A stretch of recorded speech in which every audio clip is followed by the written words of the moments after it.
And salutations, I'm Gil. And I'm Gil, and this is Strategic Prepper. Welcome, welcome. So we have another interesting topic today. This is a topic after my own heart. I'm really into this. I think it's very important. Today's topic, 9 things to teach your children before SHTF. So we got some good information. I happen to have some practical experience since I've had 2 kids and one of them is nearby. So before we do, just a couple of housekeeping things. First of all, if you could click the like button, it really helps the algorithm, and subscribe so that when we do have new videos, you get notified of those. Also, I'll leave comments if you've got some comments. These things help the algorithm. And one more thing, if you could share this with your friends. These things help us so that we can continue to provide videos. Also, if you'd like to support us, there's a number of different ways you can support us. That information is in the description. One way is to join our Patreon site. We took a little bit of pause on Patreon because you and I, we've both been really swamped on moving. But starting November, we're going to be starting up with a Prepper Book of the Month Club. And what do we talk about? What kind of books? Skill-based books. Skill and knowledge-based books, right? So basically the format is we're going to have a book for the month, and then every week we're going to discuss a section of the book. And we're going to do that. The end goal is to do this live cast, but we have to learn how to do that on Patreon first. So the first couple of ones we may just have us do it. But we're going to really push to do that. Also, if you'd like to donate directly, there is a link on how to do that in the description section. We really appreciate that. And you can also buy our merchandise. Right now we've got a book and a couple of patches. And these different ways really help us to continue to provide this material to you. So on the merchandise, we've got those 2 new patches. And I happen to have patches for your wife. Oh, nice.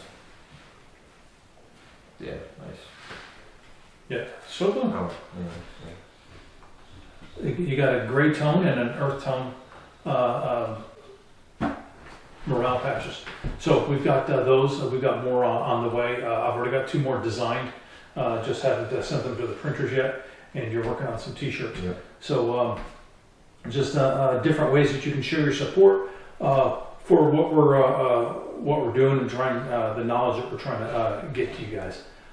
All right, did we hit everything? I think so. All right. So 9 things that you can teach children before SHTF. And you know, we've got our list over here. But one thing that is not actually on this list, I don't know if you remember, when you were growing up, your mother and I sent you off to horse riding school. Yeah, I remember. For like 4 years. Yeah. Do you remember the why? Yeah, he told me. Yeah. At some point, you may not have access to regular transportation, and you needed to learn other ways to get around.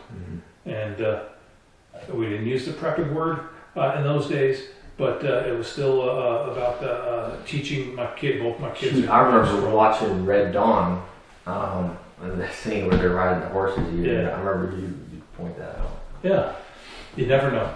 So we did that.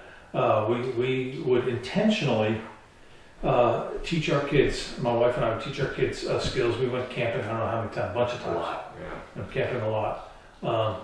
We made sure somebody knew how to start fires, and they really started some fires,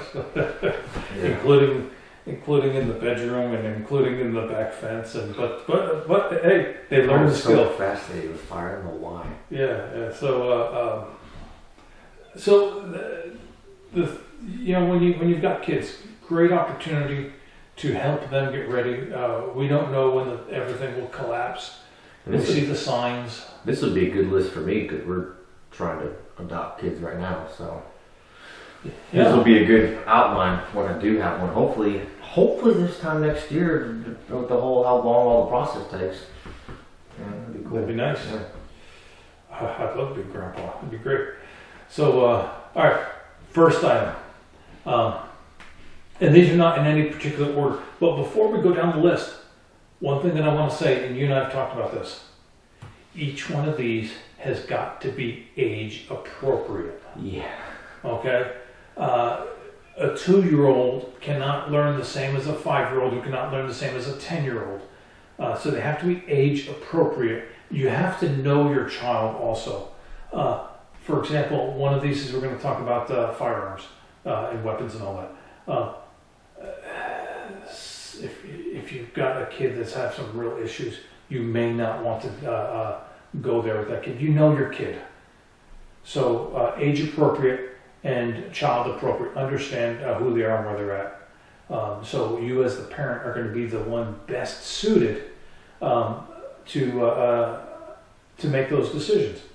So, and also it's really important to develop the next generation. So please share this with other parents so that we can have more people developing that next generation. First one, map reading. I mean, how many people are so reliant on the cell phone? Yep. I remember it was a couple years ago when we were living in Louisiana, I wanted a paper map of the county, of the parish. And I go into one of the travel stores there, and hey, you got a paper map? You know what the girl said, a young girl, 18 or so. Why do you need a paper map? Just use your phone. I wanted a paper map to put in my bug out bag. I didn't tell her all that. I just want a paper map. She could not comprehend why anyone would need a paper map. That's younger people these days. Teach your kid how to read a paper map. Yeah. And how to use it. Yeah, read it and then use that to navigate from point A to point B. You can use that in the vehicle, you're driving around and tell me where to turn. How do you find yourself on your map? How do you figure out where you are, where you want to be, and plot a route and all that stuff? And it's not that difficult. People can't do it though. You know? Well, it's difficult if you can't do it. But if you get a little bit of training, you can do that. Yeah. It's also kind of fun if you're driving down the road, you give the kid a paper map. You want to keep kids busy, get them off the dang phone and give them the paper map. I mean, before they had and you guys older like me, you know that the internet wasn't always around. And you'd play games, let's find the alphabet on the signs, and or with you guys, let's look at the hazmat labels and check their emergency response guidebook and see what chemicals in there, and just different games to help the kids. It's fun, help them learn about life. In this case, map reading. Very important that they learn how to read a paper map. All right, what's next? Calling for and seeking help. Yeah, we're referring our list on the computer here. Yeah. Calling and seeking help. Again, this is with the assumption that the internet and the cell phone may not always be available. And if the cell system goes down, what do? Well, you want your child to know what to do. Mm-hmm. There's options. There's things that can be done. Things that people did before cell phones. They may be on a camping trip with friends. There could be a number of scenarios. On a school bus that breaks down on a country road, how do you call for help? So you want to teach your kids how to call for help, how to seek help, and just how to communicate without the technology. Again, I think that stuff's kind of fun, especially get the kid around 8, 9, 10 years old. They like to learn this stuff. All right, this one I think is very important. A get-home plan, including practice. Because we're talking SHTF. Yeah. Your kid's stuck in school. They got to know what to do. They're stuck at church. They're stuck wherever. EMP hits and no vehicles are running, or whatever scenario stops things. You pick a scenario. How do you get home from where you're likely going to be? How does your kid get home? You may not be able to get to them for hours and hours. I mean, you might work 15 miles away from where they're at. Well, how long does it take you to get 15 miles if you're walking? Several hours. Mm-hmm. They may be 2 miles from home. Have a plan. You should always have a plan anyway. But the kids specifically, you want to teach them their part of the plan, teach them to practice. Now, if they're 5 years old in kindergarten, you're going to have them walk home? Probably not. Maybe not. I mean, Well, depends on where they're at. in Missouri, we were living right behind the elementary school, right?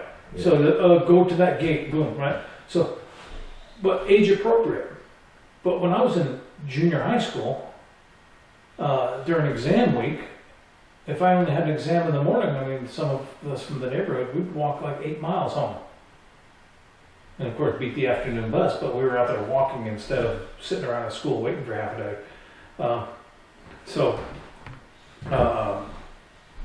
Age appropriate, but I would never ever ask a first grader to walk 8 miles. Mm-hmm.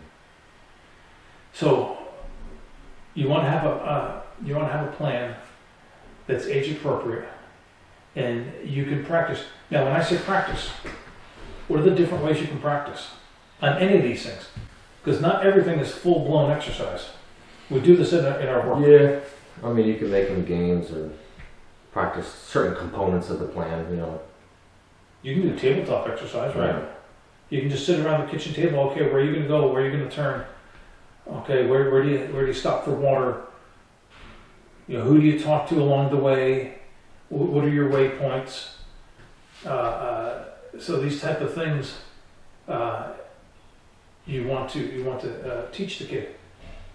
One of our other items is about leaving a trail. That should be part of a get home plan, especially if it's any distance.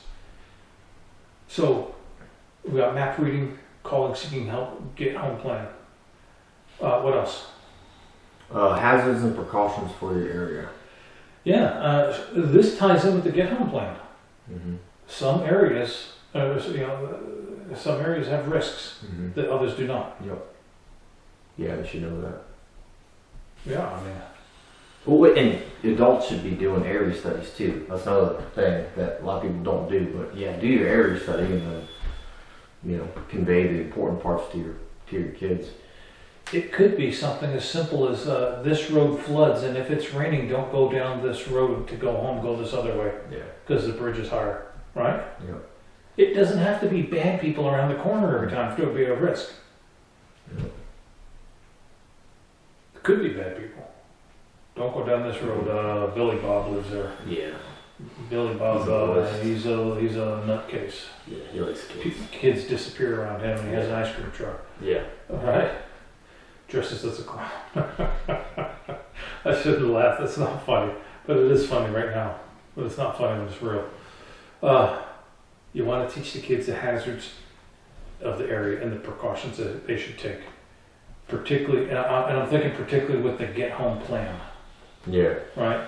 Or where they may be. Mm-hmm. There's this book. I can't remember the name of it, but I'm going to put a link to it. It's on our list of recommended novels. Okay. But I can't remember which one. But it has a couple of kids as the main characters. I don't think you've read it yet. Mm-hmm. But it's a really good book as far as kids having to bug out during an EMP type event. So I'm going to put that book, I'll put the name, in fact I'll probably put the name on the screen, and I'll put the link, that information in the description. But it's a pretty good book, and it shows how helping kids understand the hazards and precautions helps them in the decision-making process. Yeah. Because you're not going to be able to identify every single precaution, but you want to give the kid that good framework, so they can make good decisions. And not every kid is a first grader. They might be 8th, 9th, 10th, in high school. Yep. So they may have more capabilities. So what does that mean, actually? What does that mean if we're talking the difference between a first grader and a 9th grader? That means your coaching, your training is always developing as they get older. I taught you this when you're in first grade, therefore I'm done. No, it's always ongoing. All right, next one. How to get safe water. Now, if you're in an urban or suburban area, I highly recommend that if you've got again, age appropriate, but a Silcott key in the kid's bug out bag. Yep. And they should have a water bottle. If they're going to be doing any kind of walking as far as a get home bag, and get home plan, this type of stuff should be there. But you want to teach them how to get safe water. It may include some type of water filter like Minnesota, right? So how to get safe water, very important. What else? Inclement weather, which is part of your get home plan and all that too. It could be, but yeah, it's raining. Right now it's raining, so. Well, and all of this is really stuff that is, or most of this is really assuming that you're preparing kids for a moment in life where you may not be there. Yeah. Right. Obviously, if you're all together, you're just going to tell them what to do. Right. So that's really what we're gearing this towards. Is you may not be there, and it may be a get home plan, or they may be home and you may be at work, but you're not there, and you want your kids to be successful. You want them to survive. You want them to be winners while they're waiting for you to link back up with them. So the inclement weather, yeah, it could be get home. It could be they're already home, and there's a bad storm coming. And EMP hits, or government has decided to lock down travel for whatever reason. The details of the crisis are almost irrelevant because the skills don't change. It could be tornado hits, and here's the tornado shelter, and here's what you do when I'm not here. From that to forest fires nearby, a hurricane. It could be anything. Don't go outside without a raincoat on because it's raining. You catch a bad cold. How to deal with the inclement weather. It's going to be specific to your area, to you where you expect the kid to be. If they do have to get home, what's unique about getting home in the middle of a blizzard? As opposed to springtime, fall time. I grew up in upstate New York, and every so often, somebody would lose one of their kids due to the cold. I mean, I hope it doesn't happen as much as it did when I was little, but gosh, having a kid try to walk home 4 houses in the middle of a blizzard is a bad idea. And yet people have sent kids, let's go home, see you. And they don't always make it. Usually they do, but not always. Yep. And we want to teach them how to understand and how and how to survive in that inclement weather. And they may not be able to make it home. Yeah. So finding shelter at night. You got to find shelter at night. How to deal with the night. I mean, these are all skills, age-appropriate skills, but this is stuff. I mean, how would you go about teaching your kid skills at night? I know what I would do. We'd go out at night and do stuff, I guess. There you go. Go out at night and do stuff. Yeah. Spend some time with your kids out at night with the flashlights, without the flashlights, with the headlamps. Take your night vision goggles. Turn off your night vision goggles. I mean, come on. What kind of kid's not going to love this? I would pick a time when the bugs are not eating. Go out at night, have fun. I said this on a couple of videos ago, didn't we? Yeah, we did. Yeah, especially with kids, it's gotta be fun. Gotta be fun. Oh my gosh. Yeah, you must learn your prepper knowledge for the week. Oh my gosh. We'll hate it. I'm gonna kick you in the butt. You say that to your kid. Yeah. Hey, we're gonna go play ninja. Yeah. We're gonna go play ninja. Here's our nighttime skills. We're gonna go on a hike. Put your reindeer on.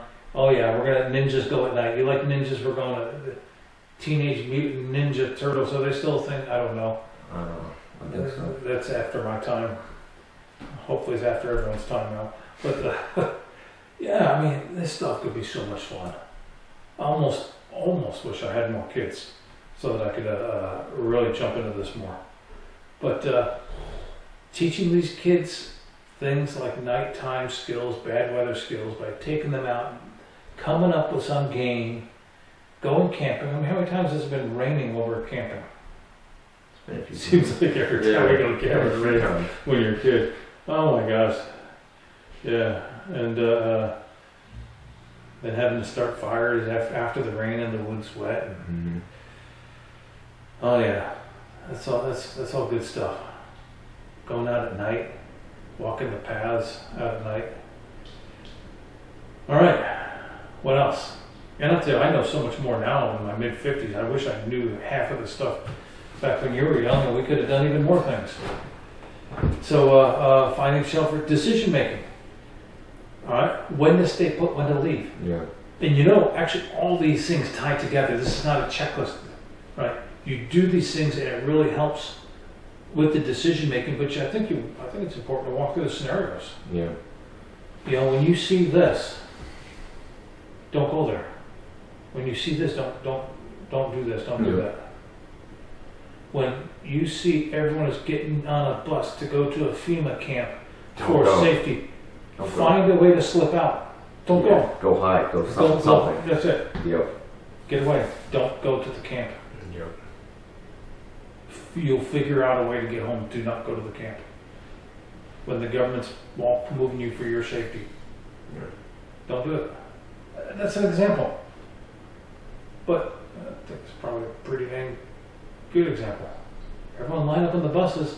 Mandatory vaccinations for everyone. Doesn't matter what your parents say.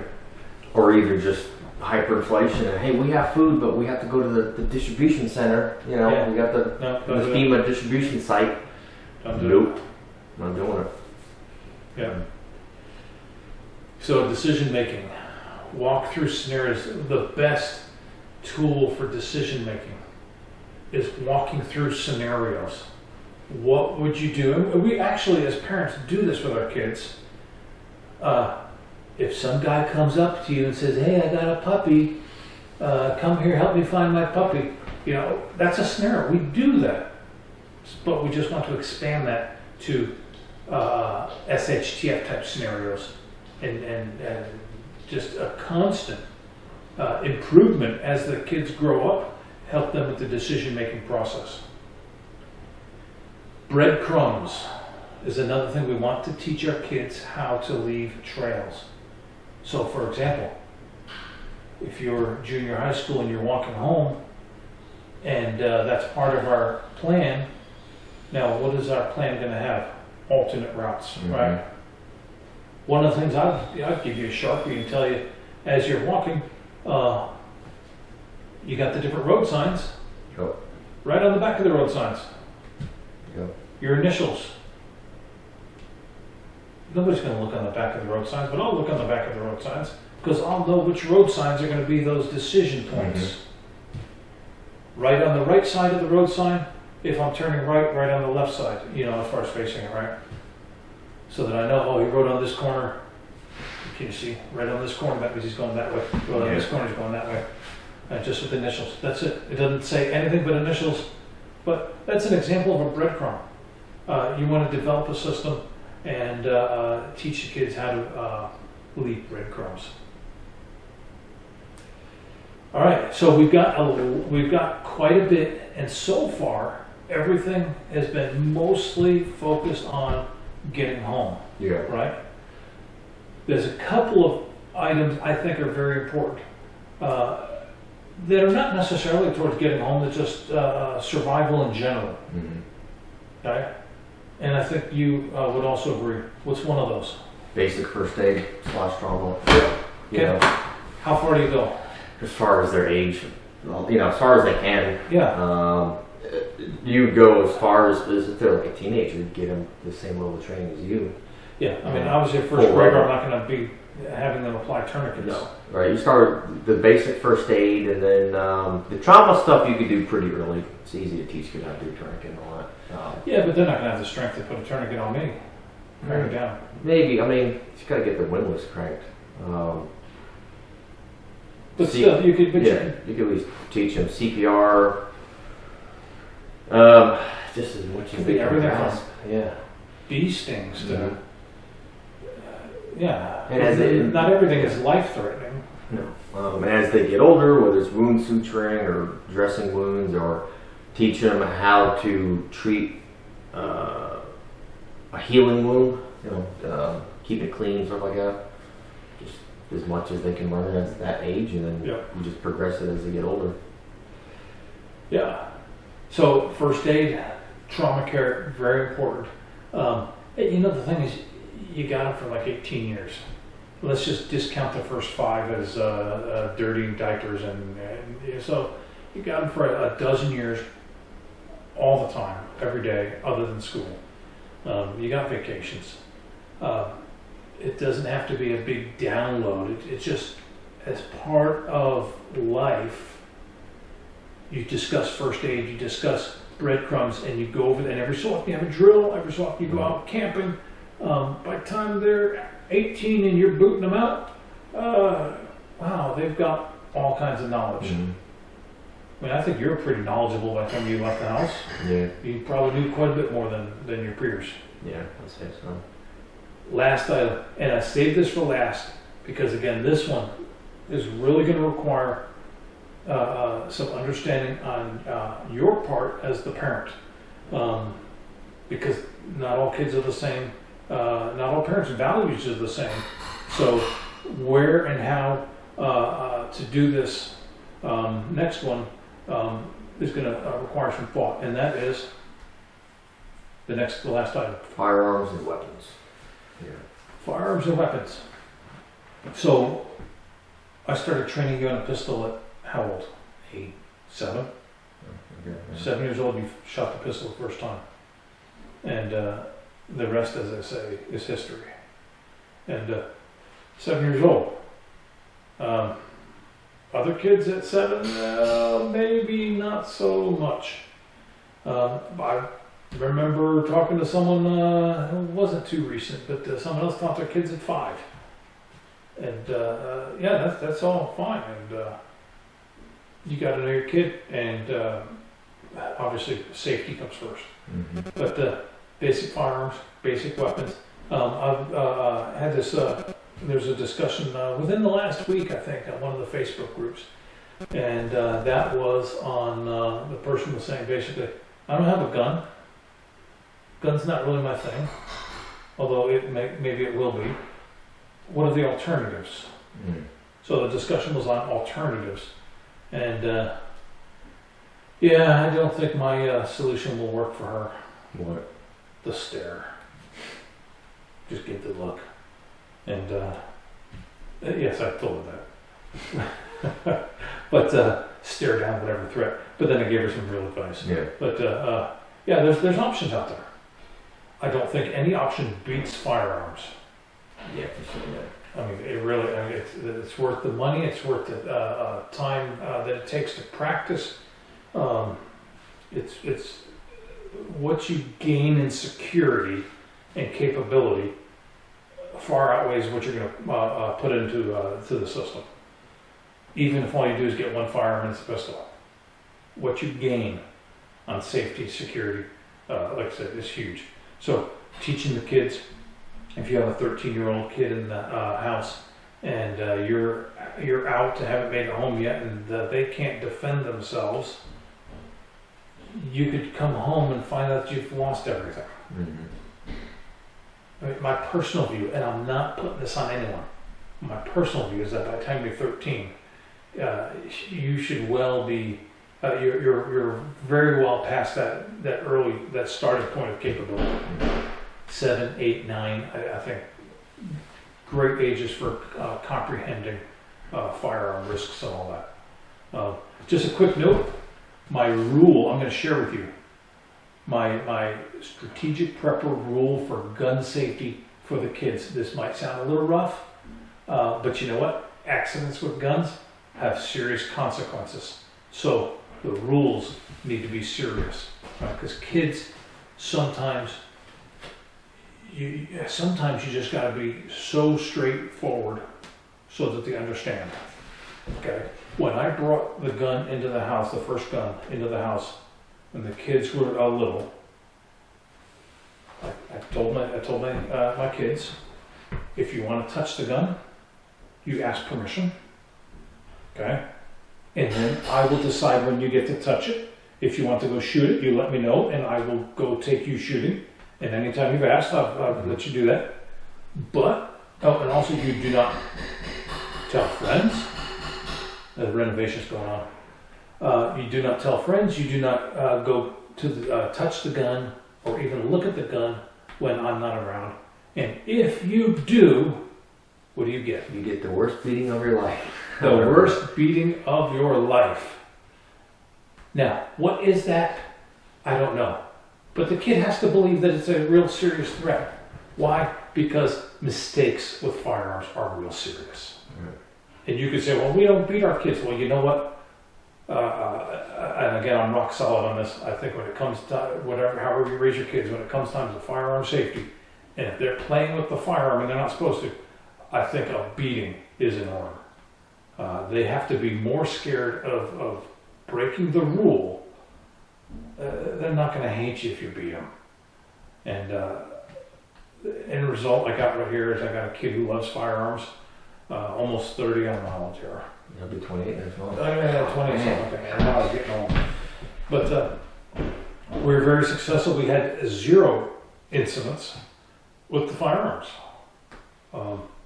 And I do believe in keeping firearms accessible for when bad people break in. I mean, if you lock the gun, excuse me, I have to go get the gun. It's not what I chose.